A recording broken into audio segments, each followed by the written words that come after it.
Hello everyone, welcome back to my channel. I'm Joey the Veiled Cottage Witch, and this is another episode of One Card in 4 Decks. This is the series where we compare the Rider-Waite Smith deck with other decks that are kind of outside the box. These are going to be decks that don't necessarily follow the Rider-Waite Smith formula, just to kind of give you an idea of how to interpret these cards, and also try to find the thread if you are used to the Rider-Waite Smith deck but have a hard time interpreting decks that aren't of this formula. So yeah, that's what we're doing here.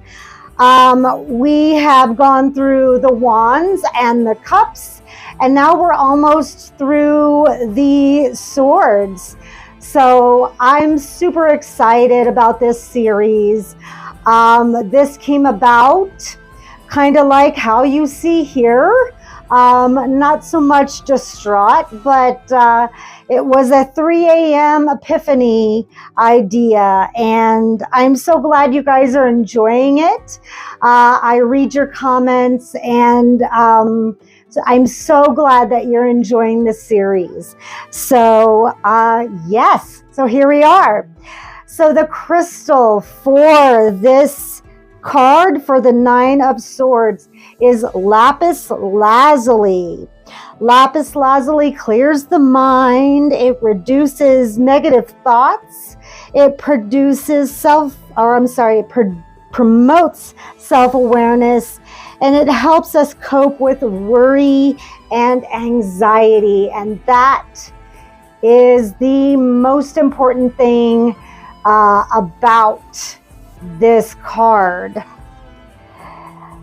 And I want to get my little note here because I did want to quote something. Isn't it crazy how divine timing happens?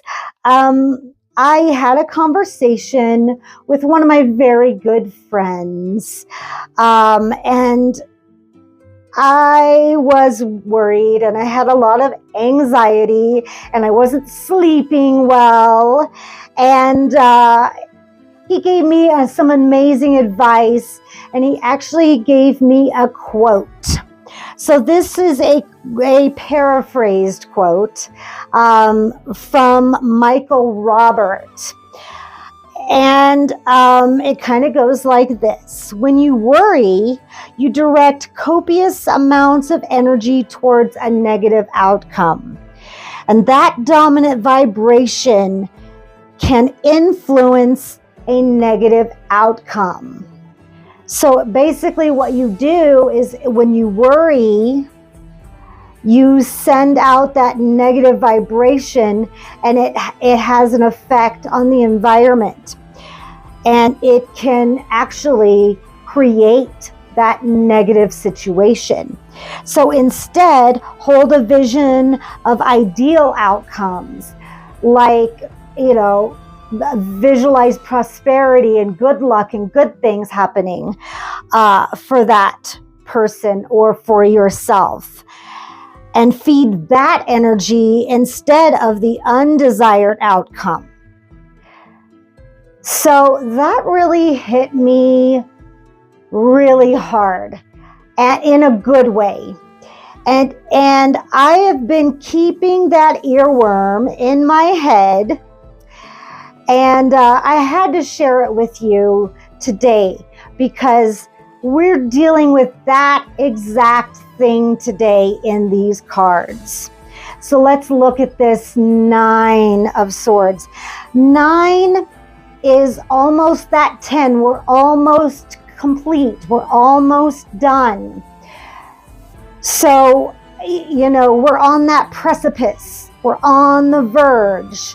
We're right at the cliff, right? So she's at her wit's end. You see this here. So we've got visible anxiety, worry, You know, she's in bed, but she's sitting up. I mean, it could be a he, so they. You know, you see that visible anxiety. When you look at this card, you feel that unease. So you see that vibration and that energy already just looking at this card. When it comes up in a reading, you're like, ooh, you feel it. You see all of these swords, and it almost feels like it's piercing her or him, just piercing. The black background, you know, is nighttime. So she's supposed to be asleep. You know, this blanket has zodiac signs in it. So it could represent all the people in their life that they're worrying about. So this could be something that they're worried about for themselves or for the people they love. You know, these swords could be bills they have to pay. These swords could represent people in their life, things they have to do, you know, any amount of things that they are worried about.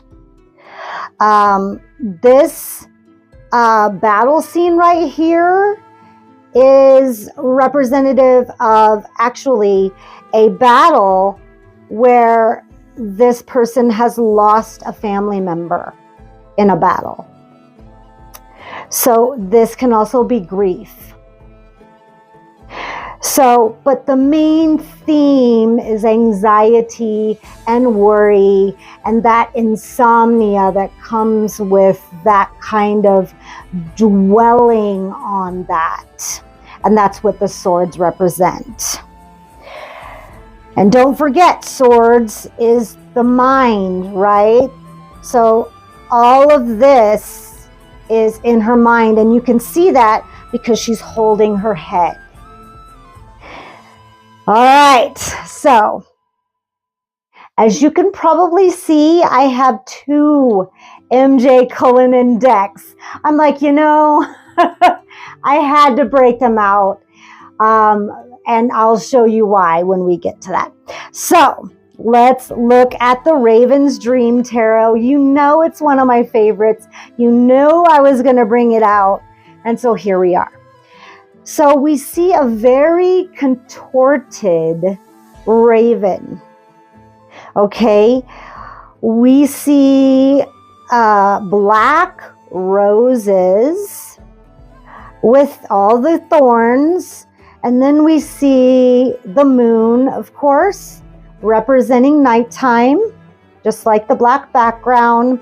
And we see a bunch of hornets. So because we know all of these cards are dream scenarios, hence Raven's Dream Tarot, we know this is a nightmare, okay? So the raven is all contorted, right? They're trapped. Just like she's trapped in her mind, this raven is trapped. And at every direction, they can't get out.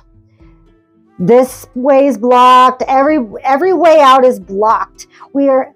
This represents being trapped in your mind. You know, this could be even sleep paralysis. I suffer from this at times, so I know how he feels. And even this small way out that could be a way out, you know, she's got that comfortable bed. She could lay on her pillow and wrap herself in the blanket and try to get some sleep. Can't. Those hornets are flying around. She can't because all of those thoughts are swarming around, just like the hornets are swarming around. So you can kind of see those parallels there. Oh, I feel for you, buddy. I feel for you. So you can kind of see those parallels and draw those parallels from that. So that's the Nine of Swords in the Raven's Dream Tarot. This poor guy. Oh, I saw my first raven yesterday, by the way, because I've always thought, is it a crow or is it a raven? I saw my first raven and I was like, oh, that's a raven. Got it. When you see one, you don't question. You're like, oh, holy shit, that's a raven. And I found that it's a raven when the beak is like as big as the bird, right? The crows are birds with a beak. Ravens are a beak with a bird attached. Yeah. So, yes. I've been called to work with raven medicine, and knowing that I really saw a raven yesterday, it's time. It is time. All right. Moving on. This is the Everyday Witch Tarot by Deborah Blake. I've brought this out a couple of times. It's always amusing. So, okay. So she's been up all night. You can see the sunrise. Here's our 9 swords. Look at all these books and journals and everything. The cat's like, Mom, can we go to bed now? This is obviously obsession in this card. It's beyond anxiety, beyond worry. This witch is working out a problem, or she's working on spell work. You know, she's got her cards out, her tarot or oracle cards out. She's got her spell books out. She's working on a big ritual here, or a big spell. And she has just been pondering it all night. This bird is like, all right, it's morning. You've already missed sleep. Yeah. She's been studying her ass off, trying to come up with a solution to whatever her intention is. She's putting a spell together, and it's going to be a monster of a spell. But I want to say she's trying too hard. She's overthinking, and we can do that. Believe me, I have overcomplicated spells with the best of them.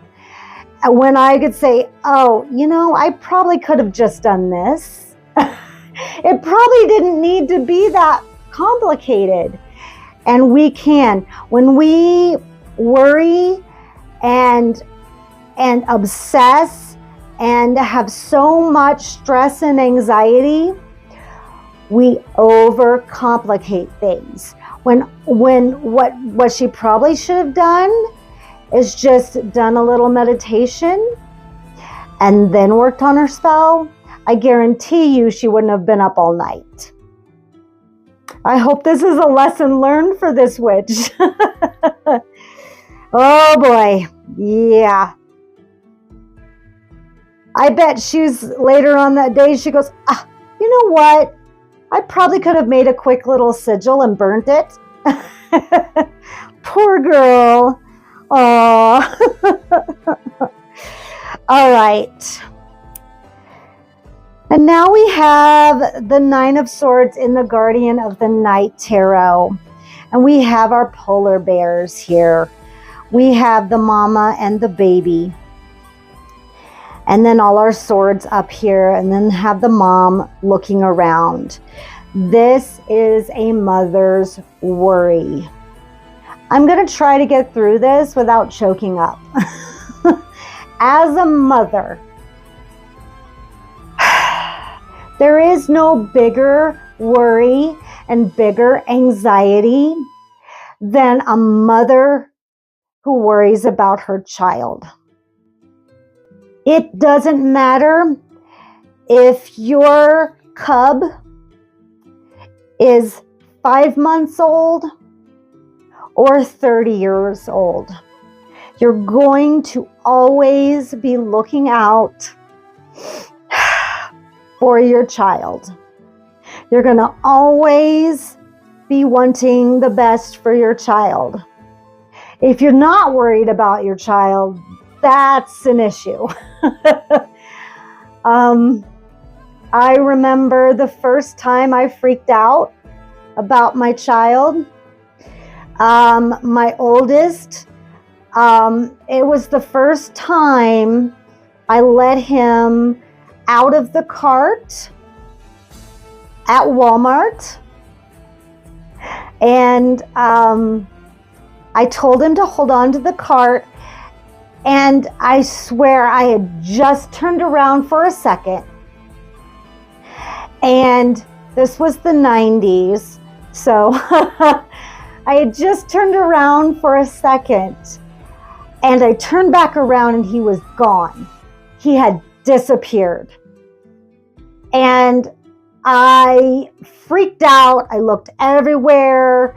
I notified the departments that I'd been in, and my little cub had climbed in the middle of a little carousel of shirts. He is hid in the middle of it.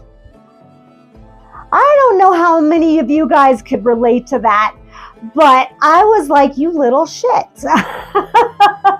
I looked everywhere for him and he was right there. He was less than 4 feet from me. And I'm like, oh my gosh, I almost had to call a code Adam. It was like ridiculous. He was just right there. But we care so much about our little one, but we can worry ourselves to death. And like that quote, we can picture the most awful things. I think I pictured somebody's got him, somebody stole my kid, somebody has kidnapped him, and took him away, or worse, and we can. It's because they're a part of us, our children. And this can go for fur babies too. If you don't have children, if you have a fur baby, you're a mom or you're a dad. A family member is a family member as far as I'm concerned. We worry and worry and worry, and it's like, even if your pet is exhibiting strange behaviors, don't set them up to fail and think, oh my God, it's cancer. I know it's cancer. Oh my God, it's cancer. The vet's going to tell me it's cancer. Don't do that. Don't set them up for that. Yes, make that vet appointment, but don't picture that worst case scenario. Maybe they're sick, but I know they'll get better. Don't visualize the worst for them. Visualize the best and send that out into the universe. Feed that thought out into the universe. Don't think the worst. Think the best, and turn that around. And I'm going to tell you guys, when I get this reversed, I always think you are worrying for nothing. You're worried for nothing. It's going to be okay. It's really all in your mind. Change that mindset. And even when it's upright, stop those negative thoughts. Stop feeding that worry. And shout out to my buddy Brad for bringing that to my attention and helping me change that mindset. Thank you so much for that lesson. So, this was the 9 of Swords in the Rider-Waite Smith, the Raven's Dream Tarot, the Everyday Witch Tarot, and the Guardian of the Night Tarot. So tell me your experiences with this card. Please let me know that in the comments. We can have a conversation. Check out my website. You can book a reading, book a class, book a service. You can sign up for a workshop. We have workshops going on all the time. In fact, we have one today I'm super excited about. We have them ongoing, so it's always a good time. If you want to support this channel, you can buy me a coffee. All the information's down below. If you do go to my website and purchase any of my herbal products, be sure to enter that code word at checkout, all caps veiled, to get your free shipping. That information's also down below. Please give this video a like. That helps me out so much. Share if you think other people would like this information. And please subscribe if you want to see more content like this. I put out content all the time. I do deck reviews. I do this series, and I also have a magical plant series that I do as well. So with all that, please have a wonderful day. Live your best life and live for yourself. I'll see you in the next one. Bye.